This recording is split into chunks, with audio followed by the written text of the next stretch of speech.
I'll tell you about the materials in just a second. So as usual, I have a sheet of 300-pound watercolor paper. When we do landscape, it's a good idea to have good quality paper. Okay, in terms of colors, guys, we're going to try to do kind of limited palette today. I'm thinking light colors this is our reference. I'll post the link one more time just to make sure everybody has it. But I'm thinking just a few colors like cobalt blue, opera pink. We will need some yellow, so maybe lemon yellow and new gamboge to mix with the blue to get green. I might use some of my greens that I have here, probably the cooler ones like Cascade Green, and I have Viridian right here. So the palette is kind of flexible, so whatever colors you have I think will work fine. And I'll explain also a little bit later the flowers. We're not going to paint the flowers with watercolor because that will be very hard and take a long time. So for the flowers we will use pastels. In terms of brushes, guys, for today, depending on your format, I'm painting on a quarter sheet, so this is 11 by 15, right? So I will need fairly large brushes for this because we need to work, especially the first layer, we need to work fairly quickly. So I definitely recommend something this size, or at least an inch wide brush, because you know what happens if you have a tiny little brush, right? You can't pick up enough water and pigments, so you start kind of reloading while you're trying to do a wash, and that's then you get, you know, paint dries and you get streaks and stuff. You can't get an even wash. So I have something is sticking out here. So fairly large brush, and of course a few smaller ones for grasses. I don't know if I will use all of these, but we will need something smaller to paint the details and the clouds. Those distant trees will need a smaller brush, so this one is half an inch, so I have it ready. I'm thinking I might use my Asian art brush as well. It's really good for details. And I have my dagger brush ready. I saw that on Diane's group on Watercolor Beginners and Beyond on Facebook. People were asking what this is used for. This is great for landscapes, for detailed work on landscapes.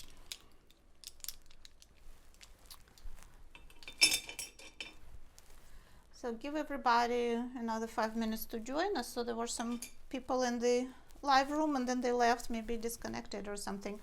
Yeah, Kajabi sometimes that I'm using for this live room, they have occasionally like too much traffic. Their servers probably are not coping with the amount of traffic, so sometimes you have to try to log in a few times before you get in.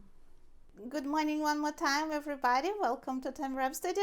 Our live session today will be dedicated to painting landscapes, and I found this reference photo on Unsplash. I posted the link, like I said, in the chat box if you want to access it right away.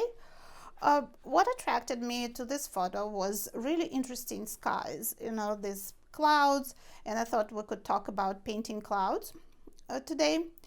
And also the photo is interesting because it's very clearly there is a perspective in it, right? It doesn't look flat or anything. The sky has perspective. We have some stuff in the background, that those dark spruces that we see. Then we have middle ground with the grasses and kind of subtle variation of green. And we have the foreground with grass and the flowers. And I thought it will be a good opportunity for me to talk about painting the skies. I'm not a super great professional at it, you know, it's kind of hit or miss, but there are a few things that I figured out so far, and I'm going to mention them today. And also it's an opportunity to show you guys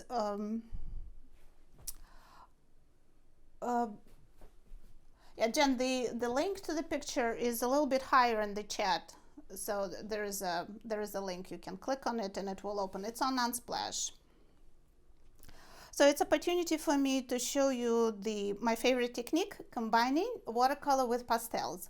And like I said, in the let me repose the picture. Hang on.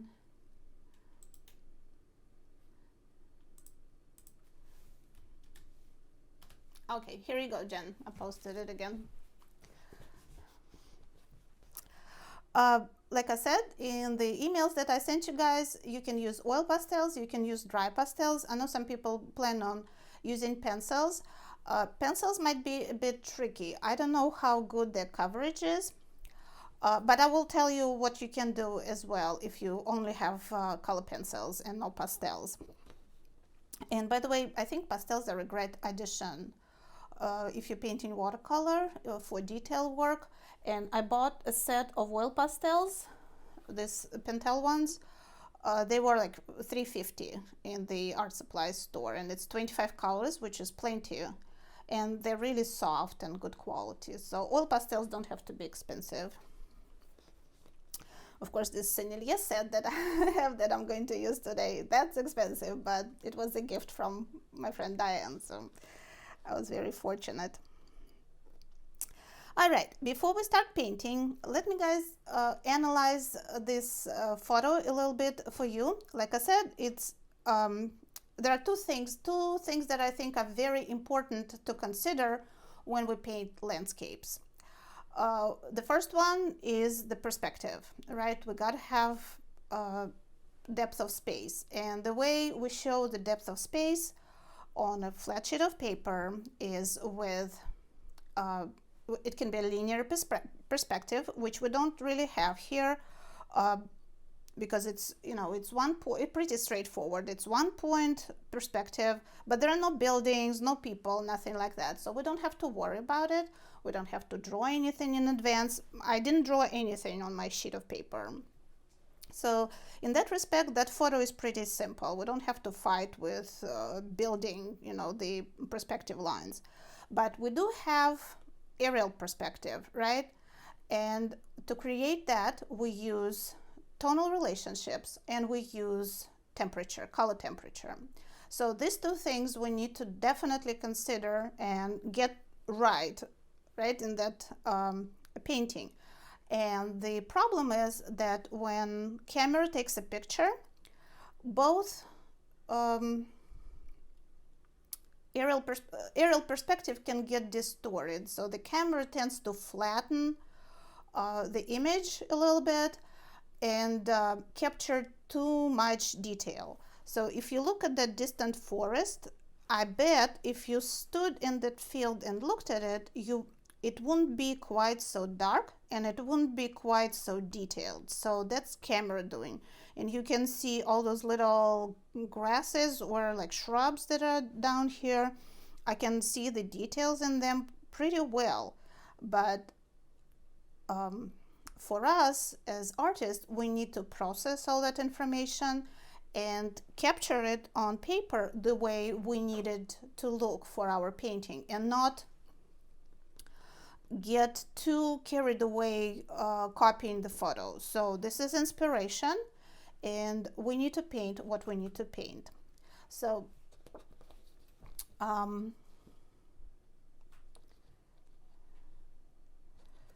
okay, yeah.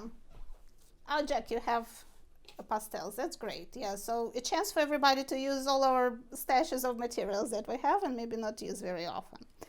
Let me guys put down the first layer of watercolor. I wanted to dry just a little bit before I, continue as usual.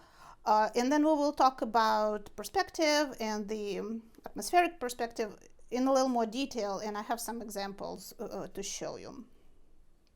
Okay, I'm going to start, of course, on a damp sheet of paper.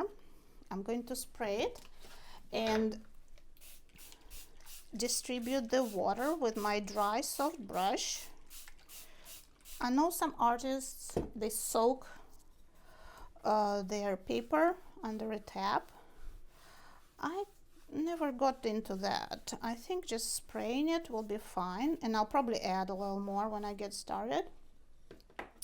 And another thing I want to do, guys, when we paint the skies, we need to go pretty fast, and it's not the time to, you know, try to pick up the paint and get it to the right consistency, mix it with water and stuff like that. So what I'm going to do, which I rarely do, I'm going to mix a puddle of cobalt blue, so I have it ready for my sky wash. And also that sky wash, I'm going to take it probably further down, because like I said, this is all in the distance. And how do we create distance? The colors that are further away from us need to be cooler, right? So it will not hurt to have a cool underwash under this forest and that field in the distance to push them back and create that perspective that we are talking about, right? The only thing about this photo that will be important for us will be the line of horizon, but even that is not it's not strict here. It's not horizontal because this is somewhere in the mountains or in the hills, and the horizon is kind of wavy and sloping, so we don't even have to worry about that. So let's prepare our little puddle of cobalt blue. And with the sky, you know, you want to go kind of a little bit lighter handed. Don't make it super pale, of course, but you don't want super intense colors, right? Because it's the sky. So it has some transparency, it's air, so you don't want it like heavy, super saturated color. So let's get started with the wash. Obviously need a fairly big brush and just do a solid wash. I want to keep the horizon at 2/3 probably.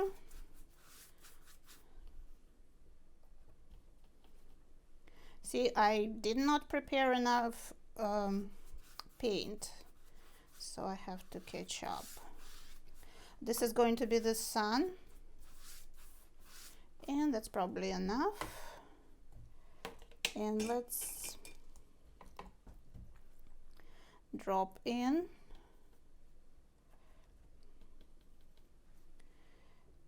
this sunset. Very important, guys, to pick up pigment and not drop in water, because you know what's going to happen, right? You're gonna have blossoms, which I did get when I was painting the sketch.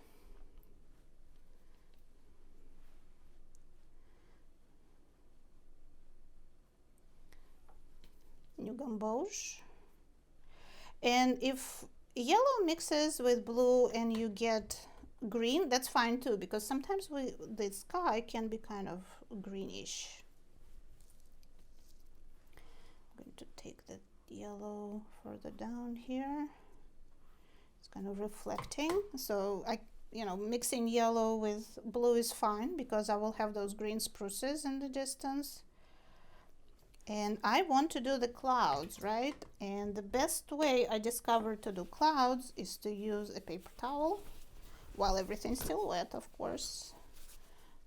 Dampen it just a tiny bit and just pick up the clouds, the white. Pick it out of here. Maybe soften this a little bit. Kind of the sun.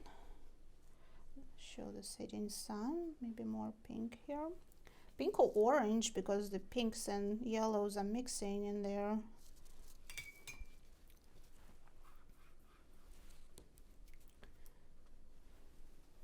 This looks more natural. A few more clouds on this side. And there is like an opening here. I don't know if we can get it, but we will. Okay. This is obviously all very puny. We don't have the clouds as we see them in the reference. let's paint the line of the trees while we still have wet paper, because things in the distance need to be soft, right? And that's another problem, like we said, with the photos, is that everything looks too flat and too detailed, and you can see that sharp outline in the photo, but for us to create it realistically, you know, to show that distant forest realistically, it needs to be a lot softer. I'm trying to think if I need to, let's try to mix New Gamboge with Cobalt Blue just to stay in the same color family. It's probably a little too light, but we can fix that later. And I'm going to paint a line on the bottom. No, guys, it's too light. I'm going to go to my Cascade Green.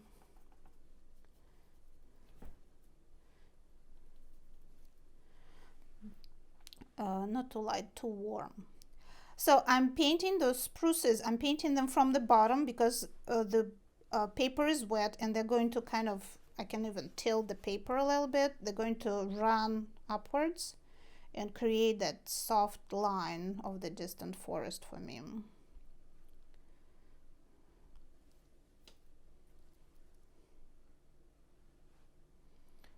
And we can vary kind of the intensity, the darker to the towards the bottom and lighter at the top.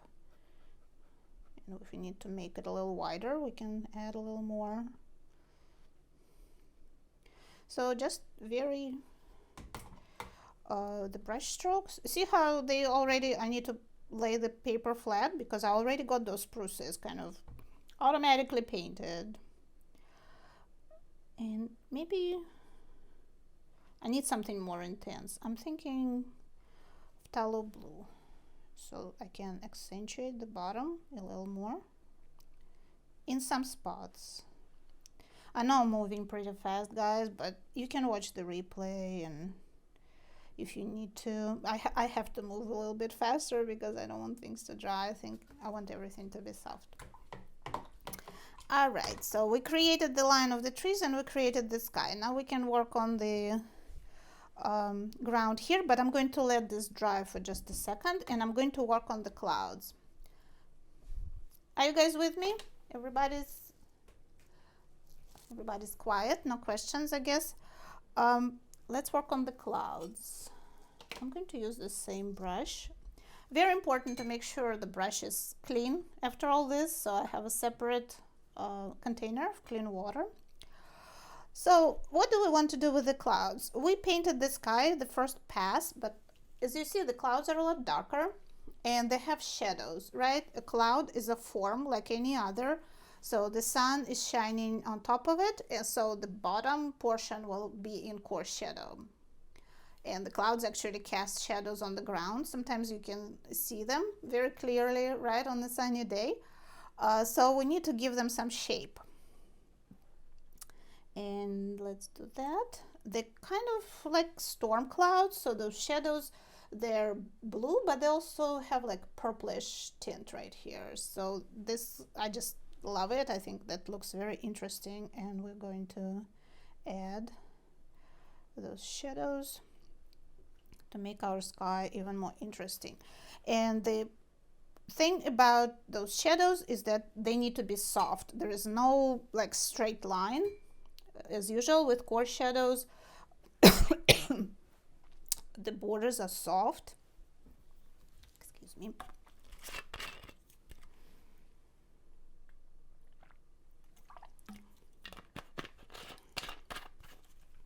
So we will continue working with clean water and softening the shadows, adding pigment if necessary, and adding interesting transitions, but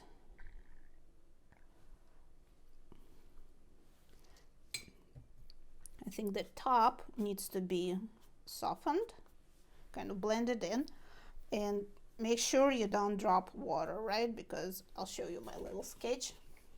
I was trying to lift some paint here, so I dropped too much water and I got those cauliflower blossoms. I softened them with clean water and picked them up, so it's not a big deal, but if we can avoid them, that will be better. Okay, let's do some clouds over here, some shadows on the clouds. They can even be more intense. So I'm mixing opera pink with cobalt blue.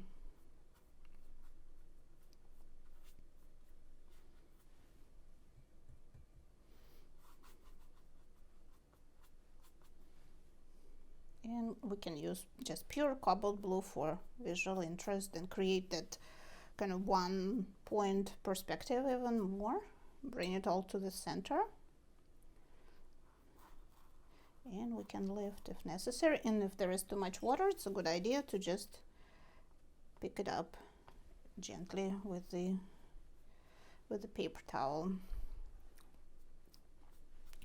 So these clouds are moving in this direction, the sky.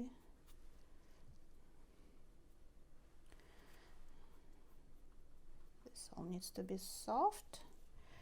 And there's some serious shadows going on over here. So let's run this through. And we will soften the top edge. Neutralize that yellow that I dropped in there. Maybe do something on this side.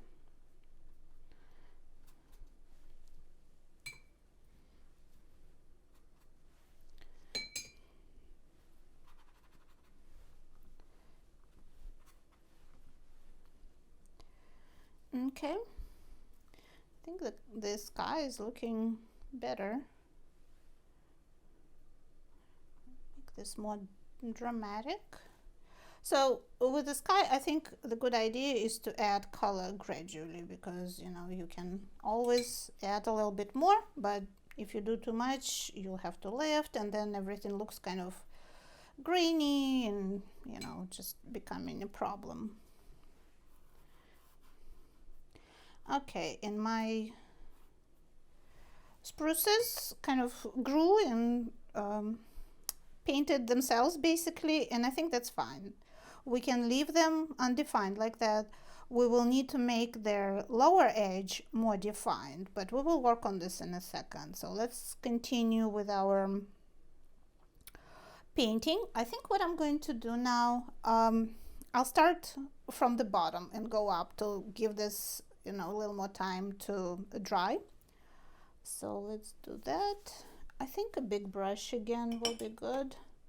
So to paint the foreground, to make it come forward, it needs to be warmer, right? So we used a bunch of, we did use a little bit of yellow for the sky, but we mostly used very cool greens to push those spruces as far away from us as possible. So now we need to bring the foreground towards us. And because I'm going to paint the flowers with pastels, I can also add some stems, like highlights on the stems and the leaves with pastels. That will be good. And I can also add shadows with pastels. So what I need to paint here is the middle tone. So not the lightest green and not those dark kind of areas. Let me show you closer. So I'm not looking at this color and I'm not looking at this color. I'm looking at something in between of those, and I want it to be fairly warm. So overall, my meadow will come forward. So I'm going to add a little more yellow to my mixture of cobalt blue and yellow, and we'll just paint another wash on the bottom. So breaking the complicated subject, there are a lot of forms, it's fairly complicated, into simpler shapes, and also using interesting techniques, combining with other materials allows me to actually do a good job on this painting. Because if I wanted to paint all around those flowers, you can imagine how hard it will be, right? How long it will take me, and you can very easily mess up. And okay, so that middle ground is much lighter and it's kind of grayish tint.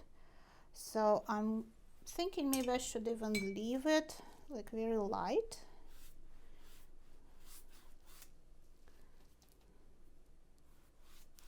There are some bushes there in the distance, those shrubs. I can add those. Goes at a slope. And then there are those cooler area in the distance. So we can paint this.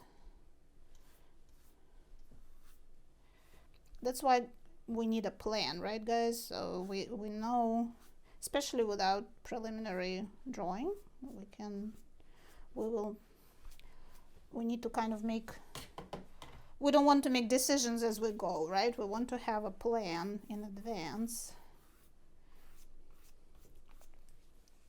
so we know what we're doing. Okay, so this is a little bit lighter, and then I have kind of mid-tone area coming forward. I'm thinking I need a little more paint here. Yeah, make this a little more intense.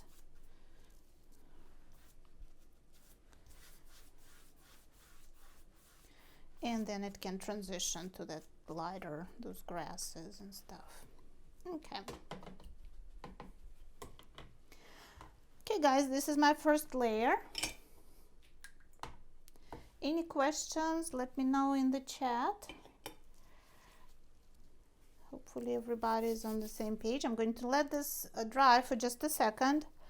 And I wanted to show you something that I'm working on to kind of explain my point about the perspective a little better, and what it is, you know, why I said that tonal relationships and temperature are the two most important things in landscapes. I know, you know, you need to know how to paint the clouds, and, you know, studying the trees is a very good idea because the forms are so varied.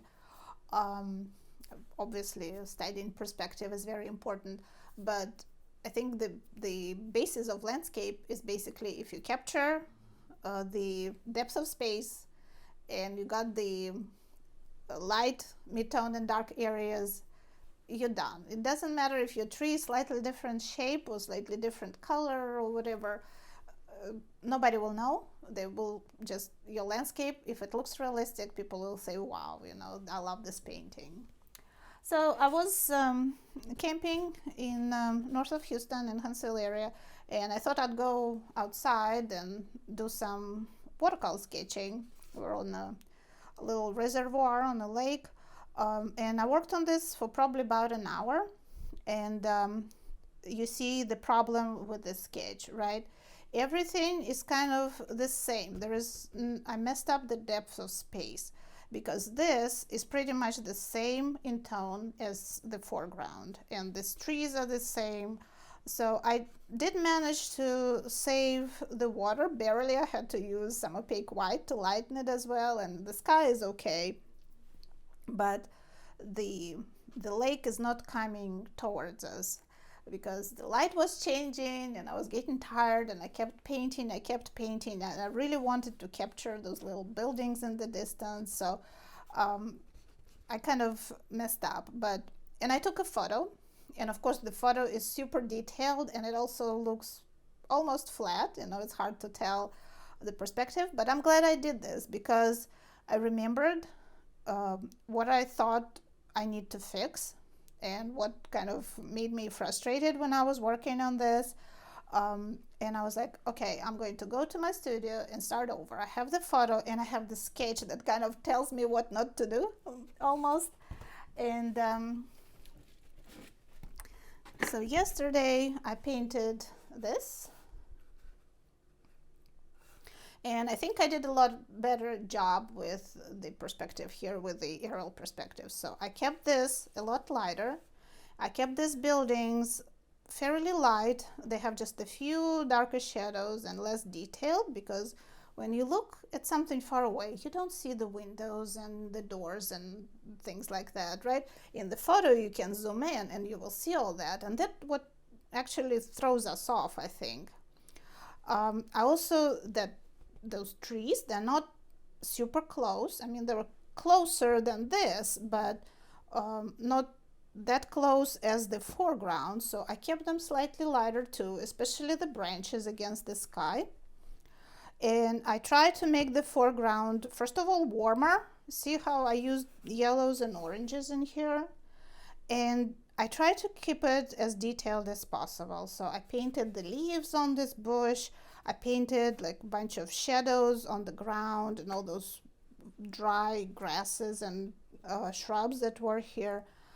And another important thing for me was that to keep those lighter areas on the ground, because the sun is shining on it, so the ground is actually as light or lighter than the water. And that was another of my mistakes, right? I made this all very dark, and then I couldn't lift it anymore. But when I was working in the studio, I remembered that I didn't like that, and I kept this light, so the tone of the ground is similar to water, and then the sky is the lightest, right? Because it's saturated with sunlight. So that's what I wanted to show you guys. Working on landscapes, and I kind of had to get over the thought that I'm going to go outside and create a masterpiece right there, right? It's usually not happening, because you have to study your subject for a while and kind of process the information. And it's, I think, much better use of our time is to do some sketches and some tonal studies while on location, and of course capture some photos for sure, and then work on things in the studio where we can, we already decided on the exact moment what the light is going to be, what the shadows are going to be. Nothing's moving, the wind is not blowing on you. So I think working in the studio is the way to do finished landscapes. Let me dry this just a little bit better. We're about ready to move to our pastels. I want to work on the background just a tad. I'm going to leave the sky. With the sky, I think it's important to just leave it alone a lot of times. If there's something like terribly wrong with it, it's fine to try to fix it, but usually if you start messing with it, it's going to get muddy and overworked. Okay. I'm mostly interested in these distant trees. I like how kind of sketchy they are and soft. Like I said, it's important for us to keep them that way. But I think the bottom can use a little bit of work. Okay, let's see. So I want something intense like phthalo blue. Maybe try mixing it with cascade green. Maybe trying to neutralize it a bit. So complement of blue is orange. So just a tiny bit of orange in there. Okay, and let's try to paint the base, right? Just give it a little bit more precision, because we can clearly see where the form turns, right? The flat of the earth is going vertical, so we need to paint that transition, but we also want to keep it kind of interesting.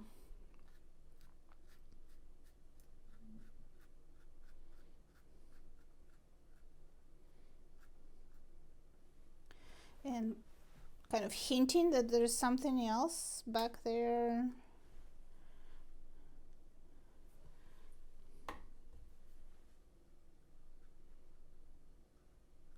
Some areas will be slightly lighter, some will be slightly darker.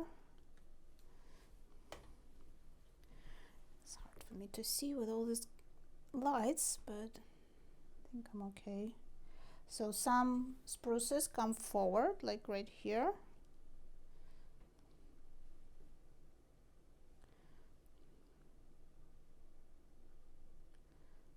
And they can clearly be seen against the sky, and some are more kind of uniform mass.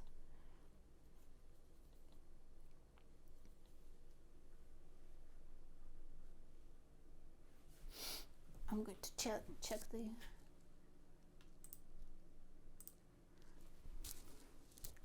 I see a lot of people join, but you guys are very quiet. Nobody wants to talk to me, I guess. Okay, these are coming forward too. I did a little too much here, but it's okay. We can soften it and actually just blend it with the rest.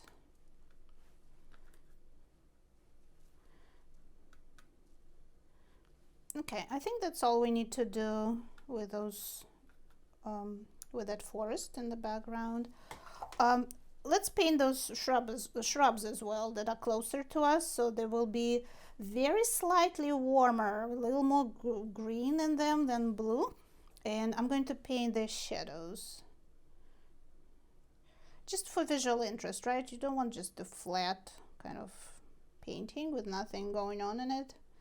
I wish there were some cows or something. That always looks very good in a landscape. But it is what it is. So connect these shapes somehow in an interesting way. And there's a lot of texture here. We can even use maybe slightly warmer, even warmer green here, because the last rays of the sun are shining on that surface.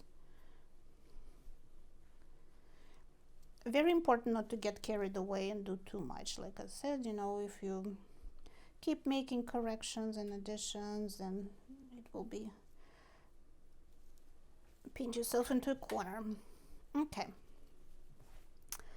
All right, this is all we are going to do, and it's time for us to go to the fun part, use the pastels. So let's move watercolor out of the way. And I'm going to get my Signeria set over here. So this needs to be dry, of course, right? So don't start painting if it's you still have some water there. So let's work on the foreground. We need details, we need contrast, and pastels will help us to achieve that. Like I said, hold on guys, this is bothering me. I need to soften this. Give those bushes a little more realistic form. Okay.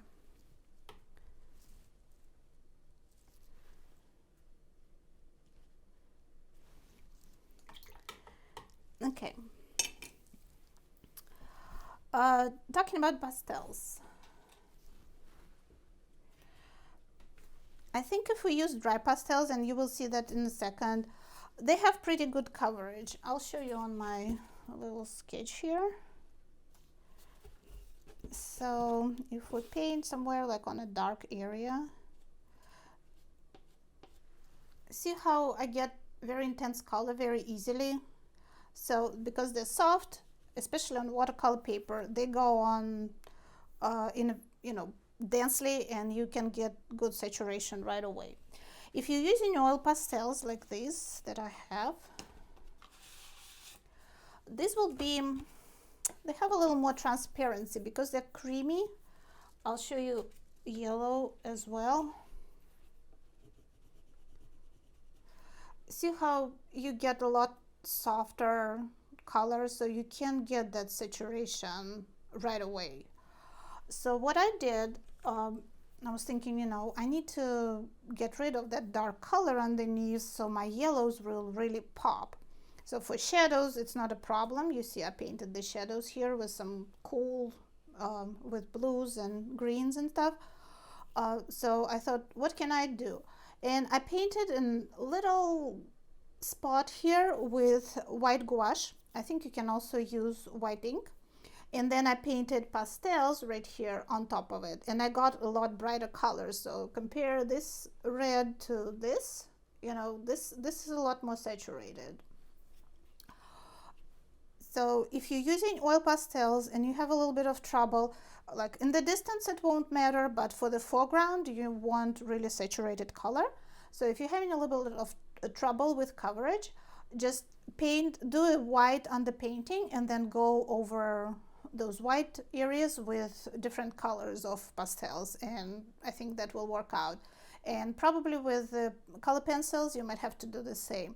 And maybe not even gouache. I think white ink will actually work a lot better because it kind of blends into the paper fibers and creates a flat surface, and then it's easy to repaint it with whatever color you want it to be.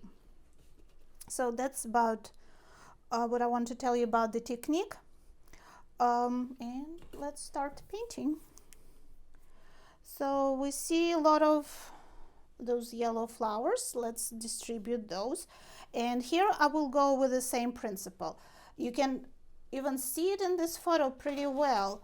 The ones that are closer to us are kind of darker yellow, most kind of saturated, a little bit towards orange, and those distant ones, they very slightly lighter, because we're going to exaggerate that. So we're going to use a different cooler yellow, more like lemon yellow, for those distant ones, because we are constantly thinking about aerial perspective. So I think here I'm going with very kind of free-flowing manner, so I'm not going to worry too much about the form and you know, getting all the petals right and things like that. I'm just applying a little bit of pastel, and if you want you can blend it. So I'm using a little tortillon tool. It's a dirty one, let me grab, see, yeah, I guess it's okay, it's a little bit of green on it. You can buy them in the art supply store. I bought a whole bag for like $2 or $3 or something. Or you can just use a piece of paper and roll it and make your own. So I'm going to blend this, just showing you this technique.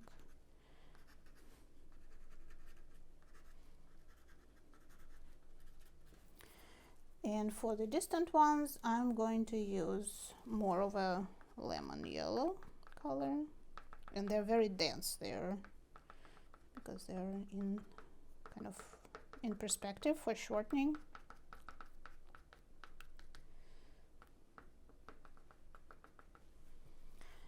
Okay, and then there are those kind of light blue purple ones. Can do that in a few spots.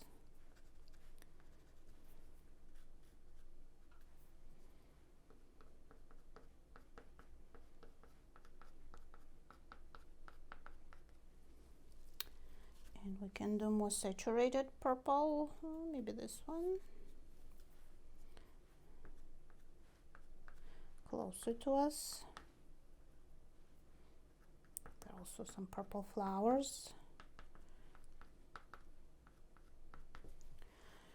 And of course our focal point are those bright pink ones.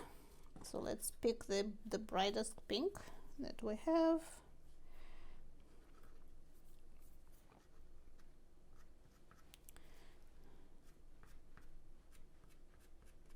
And we will create the focal point of this painting with this. I think like this bright kind of scarlet color will be good for this too. Breaking on me, it's okay. Hang on guys, I need to pick this up.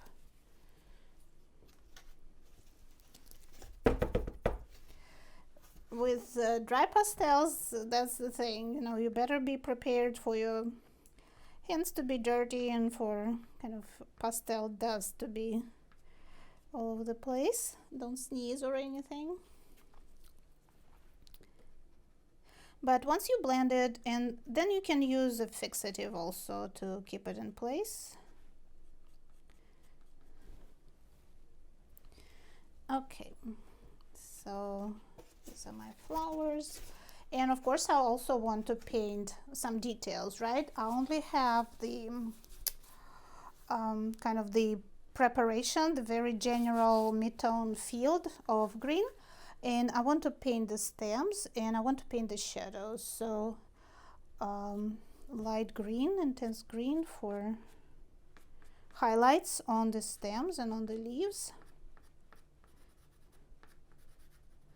And you can also see it's a band basically going through here, and then it drops down a little bit right here. Not covering the whole surface because I want watercolor to show. I probably could have made that background a little bit more varied, but we're already working with pastels, so we'll just continue. And then I want some stems on these flowers so they don't just hang in the air. And I do want the shadows. So let's see what we have in terms. So I need something darker and cooler. And I guess this one will be my go-to. And the shadows we will definitely need to blend using your finger or whatever. This will all need to be blended carefully without smudging the flowers.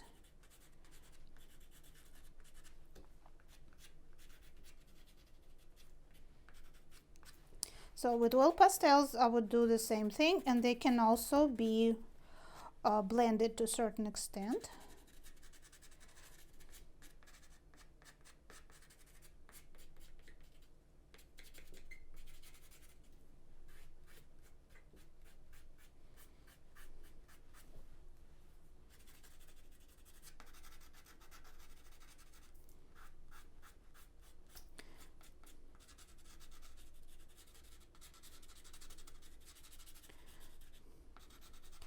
And I think, guys, I'm going to go back to watercolor for just a second as well, which will be fine. I tried this before.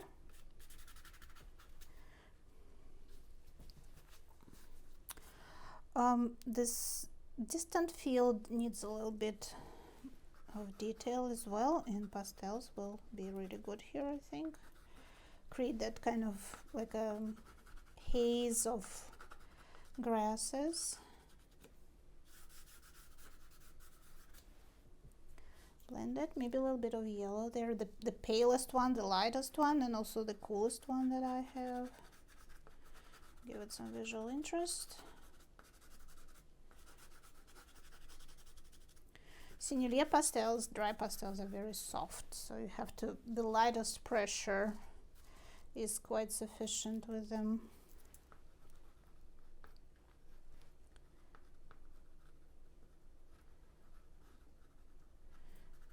Some more flowers.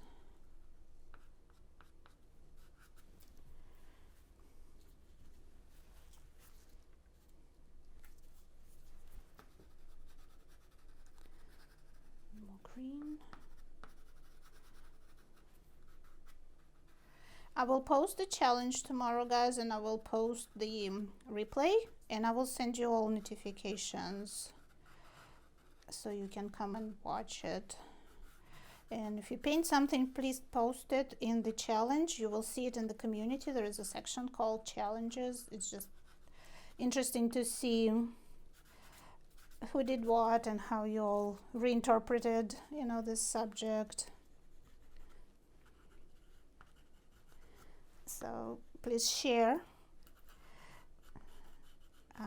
This is a very friendly community, so we all support each other, and I try to give maximum support to all my members. Okay, so this all looks good. We do need to work on the foreground a little more, which I will do in just a second. I can continue working on the foreground with pastels. I can add, you know, a little more substance to it. but this actually looks pretty good. I think I can also go back to watercolors, and I feel like I need to drop in a little more paint here. So my dark phthalo blue with cascade green will slightly neutralized with orange. I'm not showing you guys, but I'm telling you which colors I'm mixing. So I just feel like it will be easier to paint these shadows with pastels, and we need to ground those flowers.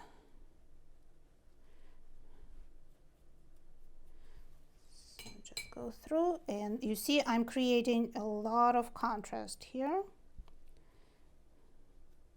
And if you paint over a flower or something, it's no big deal. We can go back in with pastels and get it all back where it needs to be. I'm just trying to get this in tonal relationships to where it needs to be, right?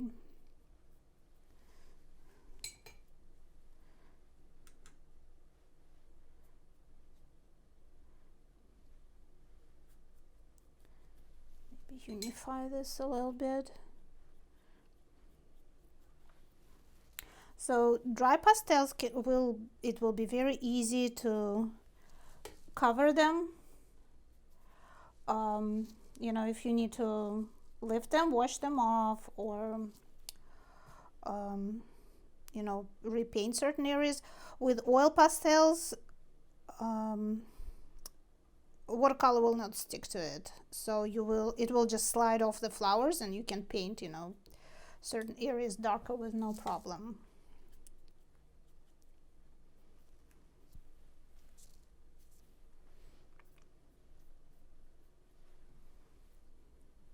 Okay, I think you can tell, guys, right, that the foreground is starting to come forward, which it's supposed to do, right?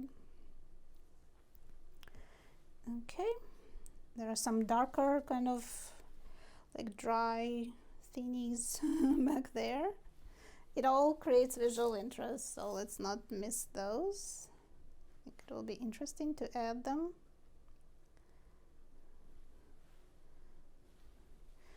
Okay.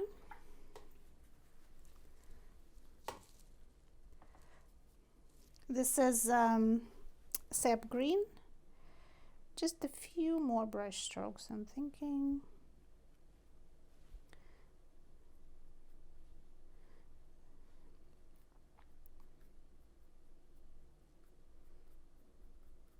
So the shadows can be created two ways. You can paint them with pastels and blend them, or you can paint them with watercolor and then paint pastel on top of them. Okay, so this needs to be dry, and let me restate some of the flowers. I kind of painted over some of them, but not many. And the flowers, the closest ones, will have darker centers. So let's see, maybe this will work. Yeah, give them a little more pronounced shape because they're close to us.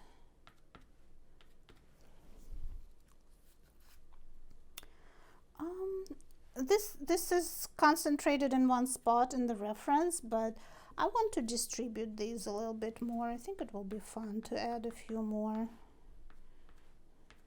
just to kind of, you know, unify my painting a little better.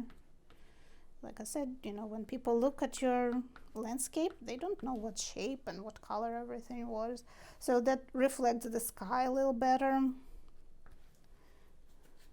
And I think we're done. Show it closer. So this is what I did in the foreground with combination of pastels and watercolor. Very detailed and very contrasting, and the middle ground and the background is a lot softer, less detailed, and of course we have this big dramatic sky that we painted, but the sky also has some perspective in it, and it kind of leads the eye towards the focal point, which is right here, right? setting sun and the bright flowers in the center. So hopefully you guys will give this a try. Let me show you, I have a couple more minutes. Let me show you some more examples of watercolor and pastels. I think it will be interesting before you all go and paint. I dropped my my tortilla. I have just a couple of paintings. I wanted to show you this one. This is not exactly pure landscape, but you know, it's vegetation with the bird. So I painted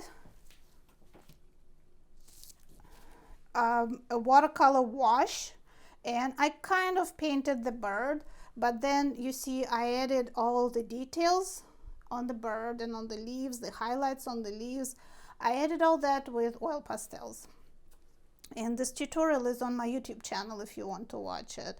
So this will be a little bit simpler subject, you know, smaller composition. So if you want to try that first, or you just want to try oil pastels with watercolor, so give this a try. And I wanted to show you a couple of landscapes. Let's see. No, this one. This is just flowers. I didn't trim it, but this is hydrangea. And again, I painted just the general wash with watercolor, and then I used, this is actually pan pastels with that little sponge, you know, that you get with them. So everything was very dark, but I added the highlights with pastels, and they're really well blended, so you can't even tell that it's pastel. So it basically all looks like watercolor. And then I added some highlights on the leaves and stuff like that. So I think that's an interesting way to work. Obviously much easier than just using watercolor, because with watercolor, keeping all those tonal relationships right at every point when water is flowing and the paint is going everywhere, that's very hard. But with pastels, you get a stick, and you know, you don't have to rush, nothing is drying on you or anything. So you just work on some details and you blend them, and you can tell that it's not watercolor. And I also wanted to show you a couple of landscapes that I painted. This is watercolor with casein, but it's the same principle that I used here.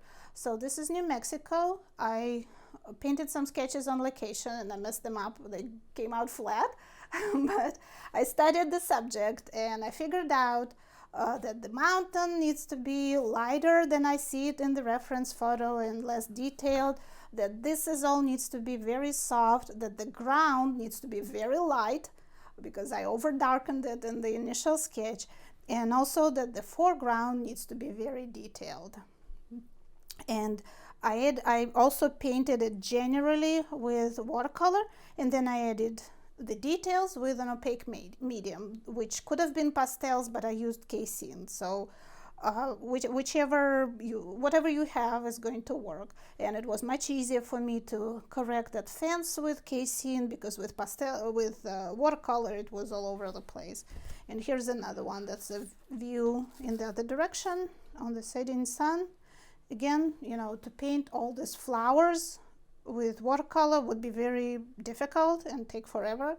So I painted the dark wash and I painted the flowers on top.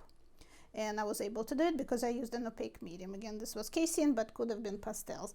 And all this is a lot lighter and a lot less detailed. And you see the sky is just a wash with kind of the same principle, right? I dropped in just some opera pink and some yellow in there. And that's all you need to do. And the most important thing, like I said, just to leave it alone and not overwork it, not touch up the sky constantly. Alrighty, let me check the questions one more time. Okay, Beth is asking what we would use to fix the pastels. So in the art supply store, you can see all those cans that they sell of spray. You have to carefully read the labels. There is something that's called, I believe it's called fixative, and it will say you can use it on paper for watercolor, graphite, pastels, blah, blah, blah. So there are some fixatives. They're not for oil and they're not for acrylics, but they're made for using on paper for graphics.